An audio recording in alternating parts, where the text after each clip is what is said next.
நம்ம சேனல் தொடர்ந்தாப்புல நீங்கள் வீடியோக்களை பார்க்க நினச்சிங்கன்னா இதுவும் நம்ம சேனலை சப்ஸ்கிரைப் பண்ணுங்க. சப்ஸ்கிரைப் பண்ணுங்கள். கீழே பெல் சிம்பிள் இருக்கும், அதையும் கிளிக் பண்ணுங்க. சரி, வாங்க நம்ம வீடியோக்குள்ளே போகலாம். வணக்கம் நண்பர்களே. 6 வயது சிறுவன், நான் சாக போகிறேன்னு அப்பா அம்மா கிட்ட சொல்லாதீங்க டாக்டர் என்று சொன்ன சிறுவன். இதை கேட்ட டாக்டர் மட்டும் கிடையாது, அங்கே இருந்த நர்ஸ், டாக்டர், மருத்துவமனைக்கு வந்த அனைவருமே கண்கலங்கி போயிட்டாங்க. இந்த உலகத்துக்கு நம்மளை கொண்டு வர்றது நம்மளை பெற்று எடுக்கிற தாய் தந்தை தான் இல்லையா? ஏன்னா அவங்க இல்லைன்னா நாம் இங்கே வந்திருக்கவே மாட்டோம். அது மட்டும் இல்லை, இந்த உலகத்தில் தாய் தந்தைக்கு கிடைக்கிற சந்தோஷம் என்னன்னா புத்திர பாக்கியம் மட்டும்தான். ஏன்னா அது மட்டும் இல்லைன்னா அவங்க வாழ்க்கையில் ஒரு வெறுமன லைஃப்பை மட்டும்தான் பார்க்குற மாதிரி இருக்கும். தாய் தந்தை பாசத்துக்கு நிகரான சக்தின்னா இங்கே எதுவுமே சொல்ல முடியாது இல்லையா?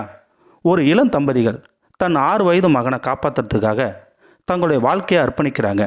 இது எங்கே நடந்தது, ஏன் அந்த பையன் இப்படி சொன்னான் அப்படிங்கிற உண்மை சம்பவத்தான் இப்போ நம்ம பார்க்க போகிறோம். அதுக்கு முன்னாடி நம்மளுடைய சேனலுக்கு லைக் பண்ணுறதை மட்டும் மறந்துடாதீங்க. சரி, வாங்க நம்ம வீடியோக்குள்ளே போகலாம். இது முழுக்க முழுக்க ஹைதராபாத்தில் நடந்த சம்பவம். ஒரு இளம் தம்பதிக்கு காதலிச்சு திருமணம் செஞ்சுக்கிறாங்க. 1 வருஷத்துலேயும் ஒரு மகனும் பிறந்துடுறான். மகன் பிறந்த சந்தோஷத்தில் கணவன் மனைவி இருவருமே ஒரு பொக்கிஷத்தை பார்க்குற மாதிரி தன் மகனை மீது பாசத்தை வைக்கிறாங்க. கொஞ்ச காலம் போகுது.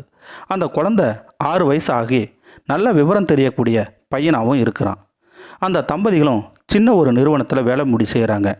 அவங்க லைஃபு, வீடு, வேலை, குழந்தைன்னு நல்ல ஹாப்பியாக தான் போகுது.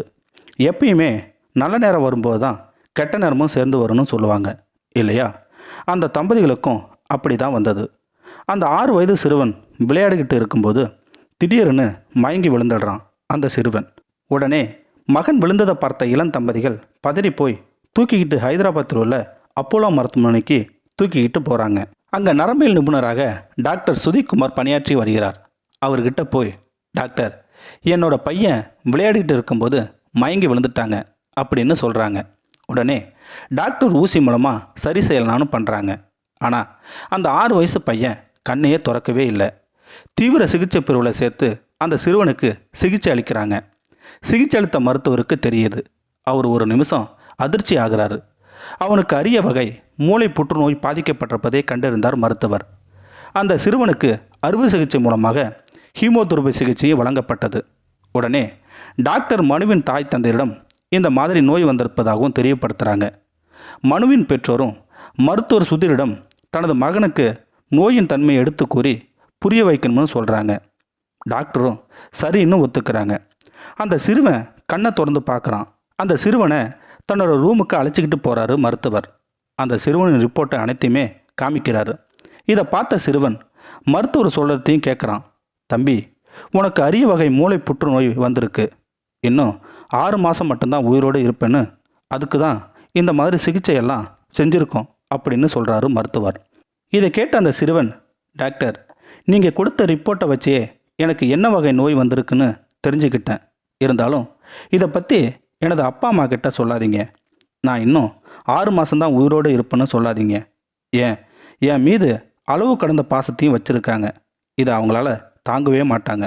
ப்ளீஸ் சொல்லாதீங்க டாக்டர்னு சொன்னான் அந்த 6 வயது சிறுவன். இதை கேட்ட மருத்துவர் ஒரு நிமிஷம் கண்கலங்கி போயிட்டார்.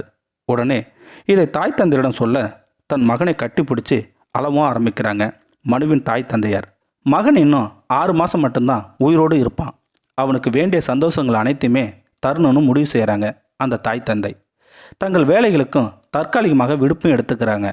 அனைத்து நேரத்தையும் மகனோட செலவிட்டு வராங்க. அது மட்டும் இல்லாமல் அவனுக்கு பிடித்த டினிஸ் லேண்டருக்கும் அழைச்சிட்டு போய் அவனுக்கு ஆசையை நிறைவேற்றி வைக்கிறாங்க.